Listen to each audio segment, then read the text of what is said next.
할렐루야 장로님 하면서 오늘 뭐 교회 오실 거죠? 할렐루야로 인사하기도 했습니다. 심지어 마트에서 계산하기 위해서 줄 섰는데 자기가 선 줄이 진도가 제일 빠르면 할렐루야 이렇게 외치기도 합니다.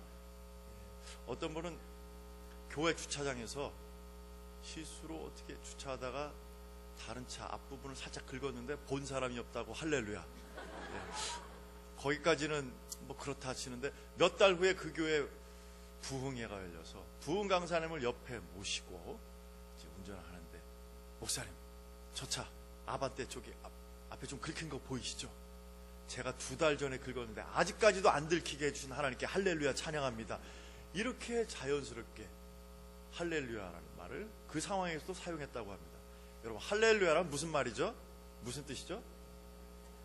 여호와를 찬양하라. 너희는 여호와를 찬양하라.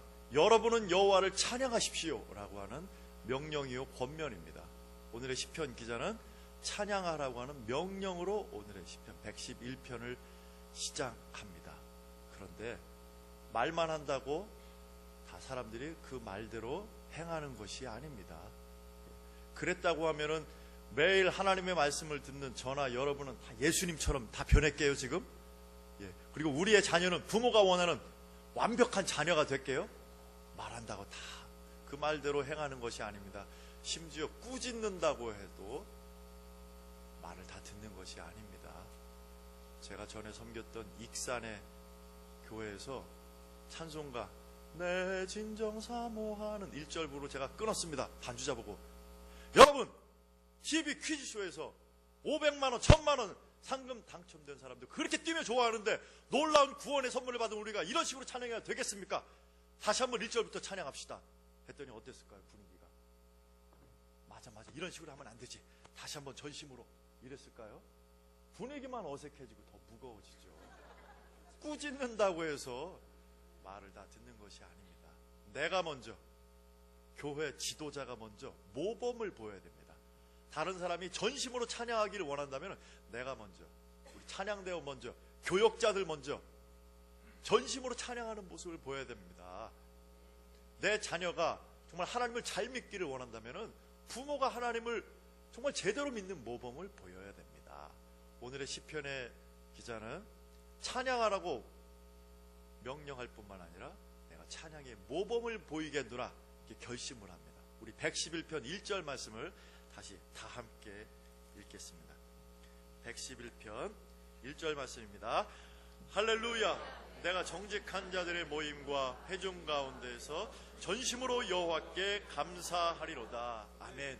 이 시의 저자처럼 찬양대원은 찬양의 모범을 보이는 자가 되어야 됩니다. 뭐 할렐루야, 주님을 찬양하라, 주 이름 높이세, 이런 말만 할 것이 아니라 자기가 먼저 전심으로 찬양하는 모범을 보여야 됩니다.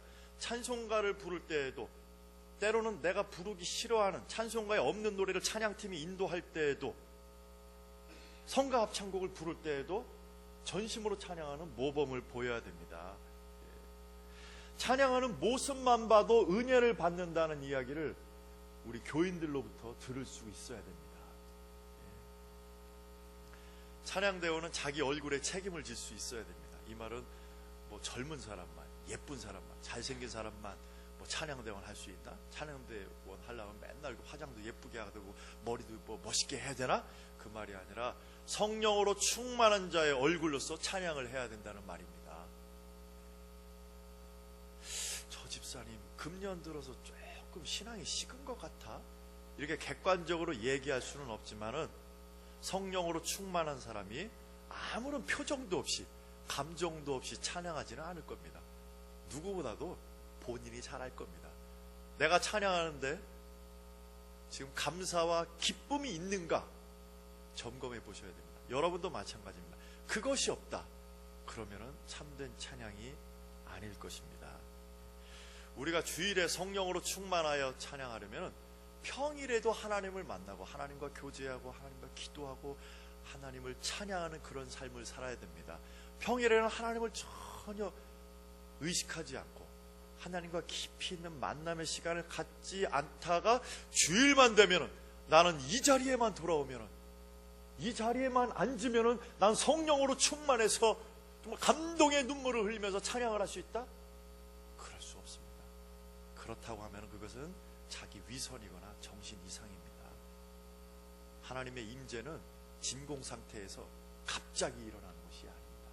평일에 하나님을 만나는 삶을 살아야 됩니다.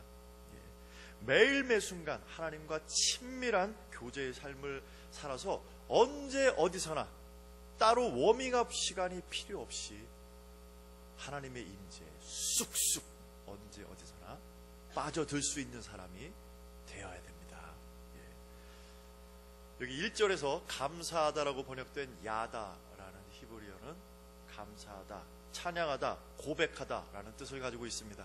이 단어는 하나님의 성품과 행위를 공개적으로 고백하거나 선포하거나 증거할 때 사용이 됐습니다. 이 단어를 통해서 우리가 알 수 있는 것은 찬양은 하나님의 성품과 행위에 대한 공개적인 고백이요 증거라고 하는 것입니다. 그렇기 때문에 우리는 왜 하나님이 찬양받으시기에 합당하신 분인지 알고 찬양을 해야 됩니다. 그리고 우리가 부르는 노래, 성가 합창곡이든 찬송가든 소위 CCM이든 찬송의 대상과 찬송의 이유, 내용이 분명하게 드러나 있어야 됩니다. 여러분은 왜 하나님을 찬양하십니까? 한번 생각을 해보세요. 내가 하나님을 찬양하는 가장 큰 이유가 무엇인가? 내가 찬양대원으로 봉사하는 가장 큰 이유는 무엇인가? 장로 되기 위해서는 그래도 찬양대 하나쯤은 봉사해야 되기 때문에? 마누라가 하자고 해서? 음악을 나는 원래 좋아하기 때문에? 어울리는 걸 좋아하기 때문에? 제가 섬겼던 익산의 교회에서 찬양팀 연습하기 전에 이 질문을 찬양팀원 5명에게 각각 했습니다. 그런데 의외로 5명 중에 4명이 제가 생각하지 못했던 대답을 했습니다. 여러분 중에서도 이런 대답을 하시는 분이 있을 거예요. 찬양할 때 은혜 많이 받기 때문에요. 찬양할 때 마음이 평안해지기 때문에요. 설교보다는 찬양할 때 하나님의 임재를 강하게 느끼기 때문에요. 물론 하나님의 임재 의식이라든가 평안, 은혜 체험 소중하죠. 그러나 이러한 체험을 하기 위해서 우리가 하나님을 찬양하는 것입니까? 어떨 때는 전심으로 찬양한다 할지라도 별다른 감정이 없을 수가 있습니다.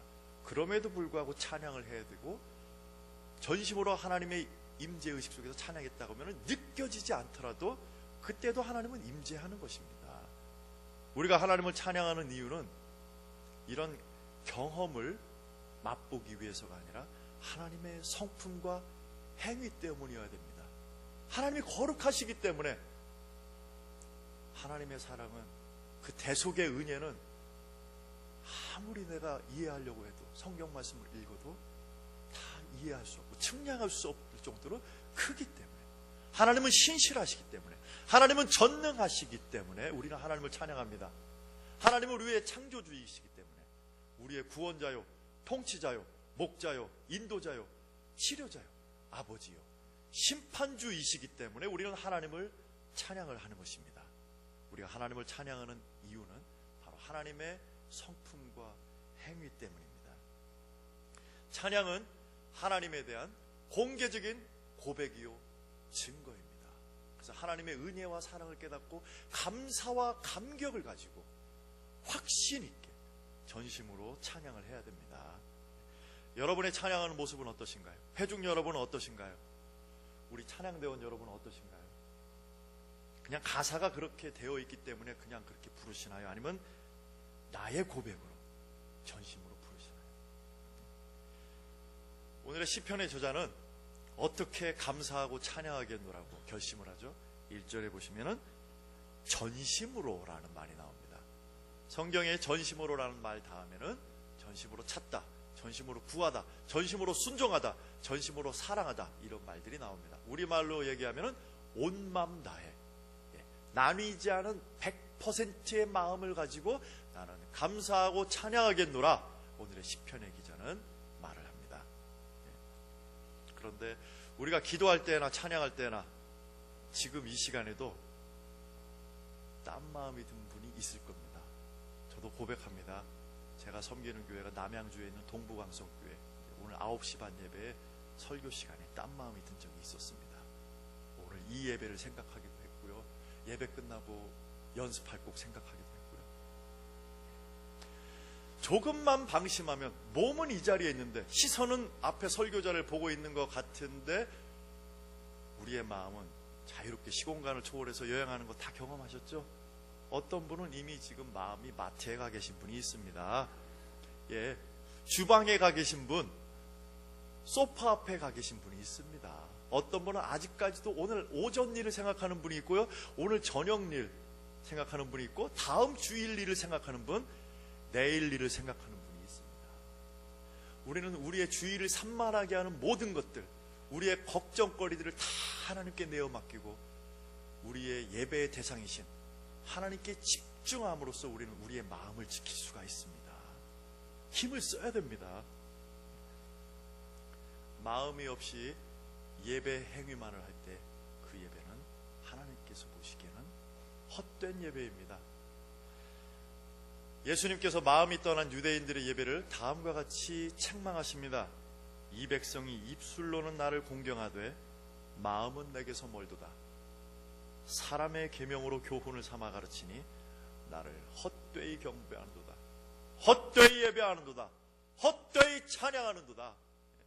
입으로는 찬양하고 기도하지만은 마음이 떠나 있기 때문에 이러한 예배는 하나님께서 받지 않으시는 헛된 예배라고 하는 것입니다. 아무리 음악이 화려하고 기도가 아주 유창하고 헌금 액수가 많더라도 마음이 떠나 있으면 하나님께서 보시기엔 다 헛된 것입니다. 왜냐하면 음악 자체가, 말 자체가, 돈 자체가 예배는 아니기 때문입니다. 음악을 예를 들면은 우리의 성대, 입술, 악기를 연주하는 손과 발이 찬양하는 것이 아니라 우리의 마음이 찬양하는 것입니다. 목소리가 좋지 않은 분이 전심으로 찬양했다면 비록 듣는 분의 귀는 아주 불편할지라도, 괴로울지라도 하나님께서는 참된 찬양으로 받으실 것입니다.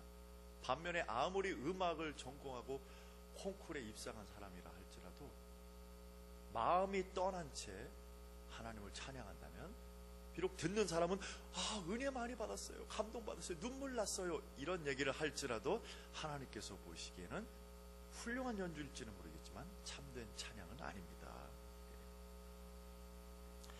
찬양합니다, 사랑합니다, 주님의 이름을 높입니다, 주님은 위대하십니다, 이러한 가사를 노래한다고 해서 다 찬양을 하는 것은 아닙니다. 마음이 떠나 있다면. 우리 찬양대원 여러분은 우리 성가 합창곡을 부르실 때 전심으로 찬양하십니까? 아멘? 아멘.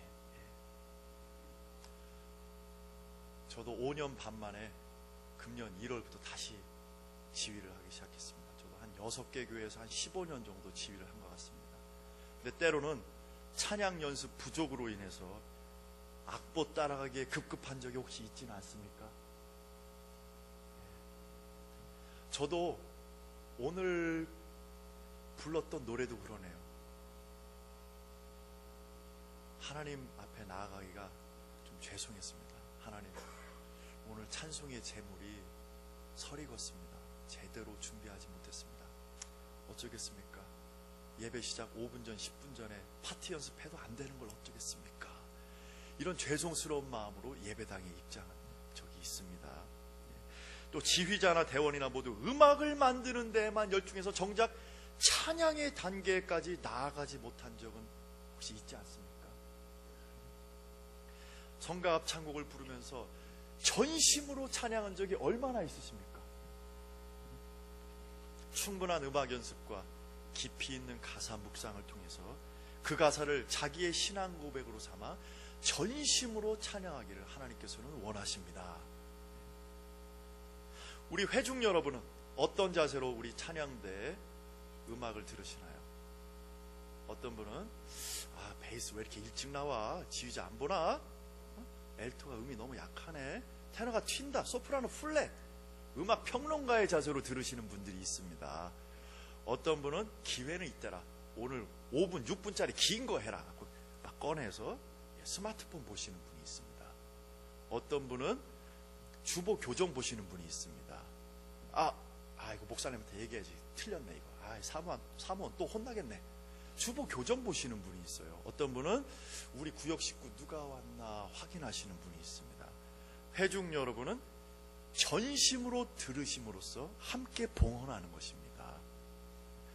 우리 찬양대원은 노래를 하고 여러분은 전심으로 들으셨다가 아멘으로 화답함으로써 우리 모두의 찬양으로서 하나님께 올려지는 것입니다. 찬양대원은 여러분을 대신해서 찬양하는 것이 아닙니다. 우리의 모두의 찬양을 대표해서 부르는 것입니다. 우리 다 같이 무반주로 노래할까요? 찬양하라 내 영혼아, 찬양하라 내 영혼아, 찬양하라 내 영혼아. 온 마음과 정성 다하여, 온 마음과 정성 다하여 주 찬양하라, 주 찬양하라. 송축하라 내 영혼아, 송축하라 내 영혼아,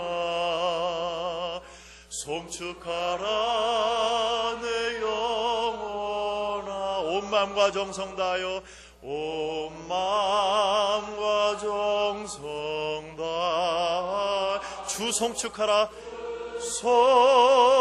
송축하라. 주님의 높고 위대하심을, 주님의 높고 위대하심을 내 영혼이 찬양하네.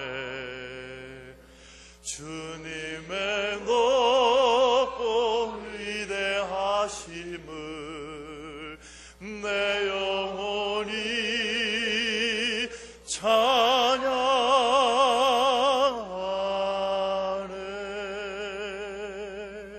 할렐루야. 아멘. 오늘의 시편의 기자는 왜 언제 어디서나 내가 전심으로 찬양하겠노라 결심을 하죠. 그 이유가 2절에 나와 있습니다. 우리 2절 말씀을 다 함께 읽겠습니다. 여호와께서 행하시는 일들이 크시오니 이를 즐거워하는 자들이 다 기리는도다. 아멘. 하나님께서 하시는 일이 크고 위대하기 때문에 나는 언제 어디서나 남이 보든 안 보든 시키든 안 시키든 전심으로 찬양하겠노라, 내가 모범을 보이겠노라, 이렇게 결심을 하는 것입니다. 3절에서 9절까지는 하나님께서 하신 크고 위대한 일들이 나열되어 있습니다. 3절에는 존귀와 엄위, 영원한 의, 4절에는 은혜와 자비, 5절에는 영원한 언약, 6절에는 능력, 7절에는 진실과 정의, 확실한 법도, 그리고 9절에는 속량, 영원한 언약, 거룩과 지존.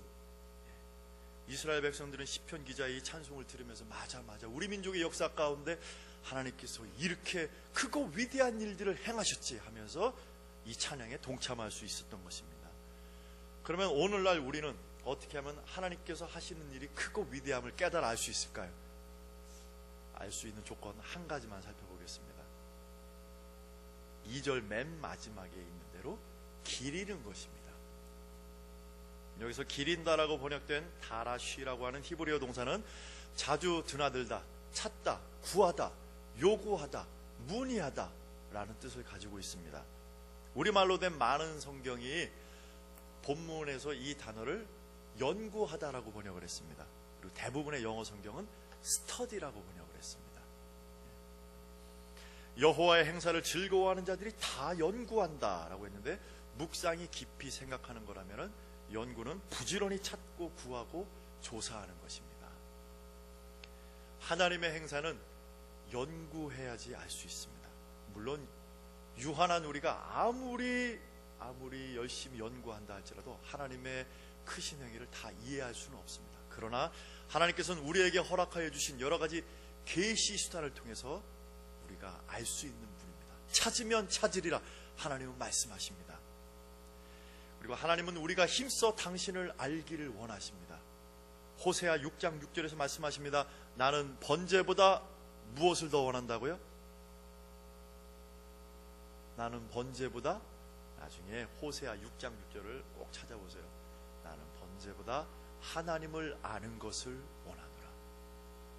네가 하나님이 누구인지를 제대로 알기만 하면 시키지 않더라도 찬양하고 예배하고 순종하고 헌신할 거야, 전도할 거야 하는 하나님의 이 안타까운 심정이 이 구절에 들어있습니다. 하나님께서는 예수 그리스도를 통해서 당신이 어떤 분이신지를 더욱더 분명하게 알려주셨습니다. 지금 이 시간에도 이 설교자를 통해서 당신이 어떤 분이신지, 당신의 뜻이 무엇인지를 알려주고 계십니다. 하나님은 우리가 계속해서 힘써 연구함으로써 하나님이 어떤 분인지를 알기를 원하십니다. 요한복음 4장에서 예수님께서 사마리아 여인과 대화를 나누신 그 장면을 다 아시죠? 처음에 물을 소재로 해서 대화를 나누시다가 대화의 소재가 예배로 넘어갑니다. 그리고 22절에 예수님께서 말씀하십니다.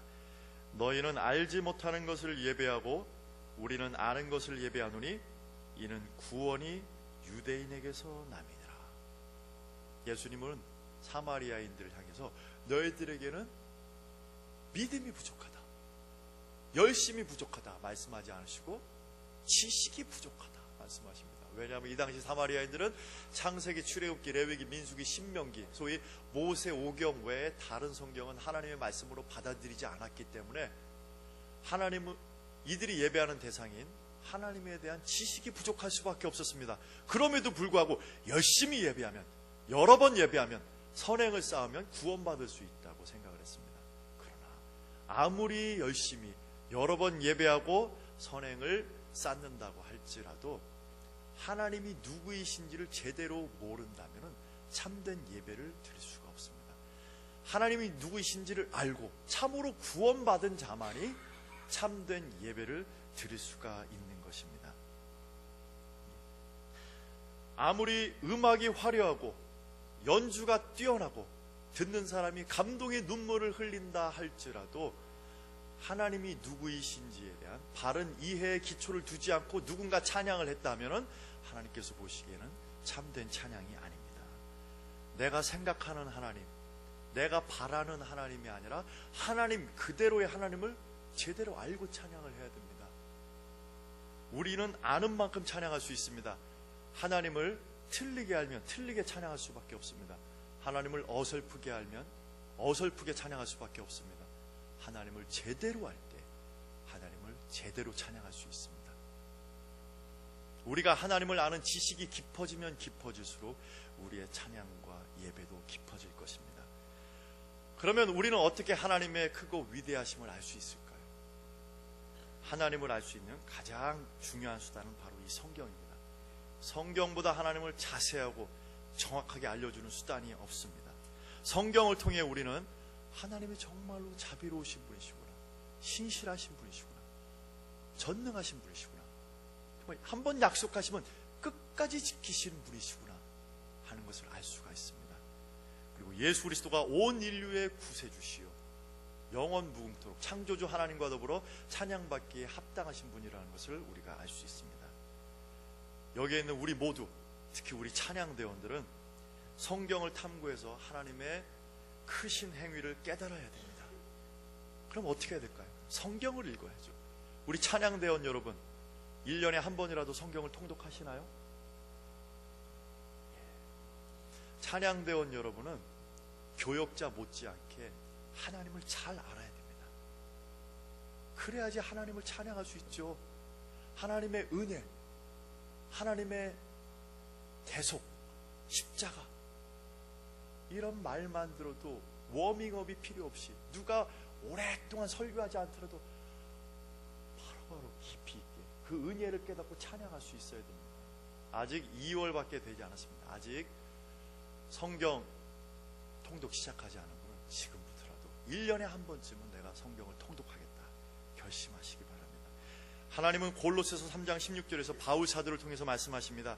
그리스도의 말씀이 너희 속에 풍성히 거하여 모든 지혜로 피차 가르치며 권면하고 시와 찬송과 신령한 노래를 부르며 마음의 감사함으로 하나님을 찬양하라. 그리스도의 말씀이 마음속에 풍성히 거하는 상태에서 예수 그리스도를 내 삶의 주인으로 모시고 그분의 말씀을 내 삶의 지침으로 삼아 그 말씀대로 순종하며 사는 상태에서 찬송하라고 하나님은 말씀하십니다.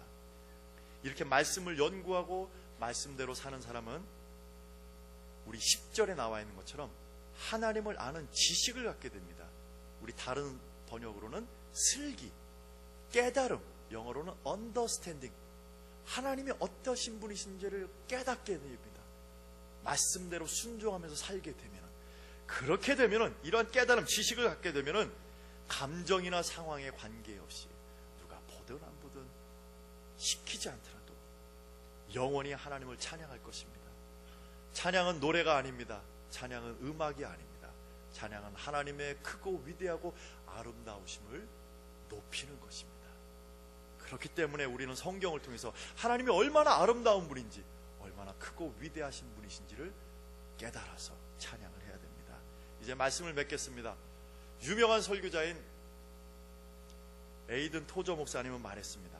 예배가 성공하느냐 실패하느냐는 전적으로 하나님께 대한 우리의 태도, 곧 우리가 하나님을 크게 보느냐 작게 보느냐에 달려있다. 교회가 앓고 있는 가장 무서운 질병이 있다면 그것은 곧 하나님의 위대하심을 제대로 보지 못하는 것이다. 여러분이 찬양하시는 하나님은 얼마나 크고 위대하십니까? 하나님을 연구함으로써 하나님의 크고 위대하심을 깨달아 언제 어디서나 영원토록 전심으로 찬양하는 여러분 모두가 되기를 우리 하나님은 원하시고 기대하십니다. 하나님은 이 시간도 무엇보다도 참된 찬양자, 참된 예배자를 찾고 계십니다. 아멘. 이 시간 하나님께서 주신 말씀을 생각하면서 다시 한번 우리의 삶을 돌아보며 하나님께 헌신과 사랑과 찬양의 고백을 올려드리며 우리 찬양대를 위해서 함께 기도하는 시간을 한 1, 2분 정도 갖도록 하겠습니다. 아버지 하나님, 저희에게 귀한 집을 주셔서 감사합니다. 하나님의 은혜와 사랑을 깨달아서 전심으로 찬양하는 우리 찬양원들과 이곳에 있는 모든 이들이 다 될 수 있도록 인도하여 주시기 기도합니다. 하나님, 저희를 불쌍히 주셔서 성령으로 충만하게 해주시기를 기도합니다. 아버지 하나님, 감사, 은혜와 사랑을 깨달아 감격으로 하나님을 찬양하는 모든 찬양을 할 수 있도록 인도하여 주시기를 기도합니다. 아버지 하나님,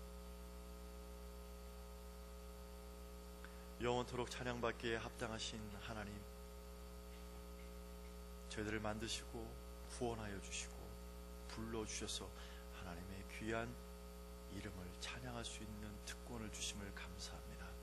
바라기는 성령님께서 저희들 가운데 늘 내주하여 주시고 충만하여서 하나님의 크고 위대하심을 또 은혜와 사랑을 깨달아 언제 어디서나 전심으로 찬양하는 자들로 저희들을 삼아 주시기를 기도합니다. 특별히 우리 찬양대원들, 남들이 알지 못하는 하나님과의 친밀한 만남의 경험들, 찬양의 신비, 비밀과 기쁨과 보람과 감격을 갖고 하나님을 찬양할 수 있도록 인도하여 주시기를 원하며 예수 그리스도의 이름으로 기도합니다.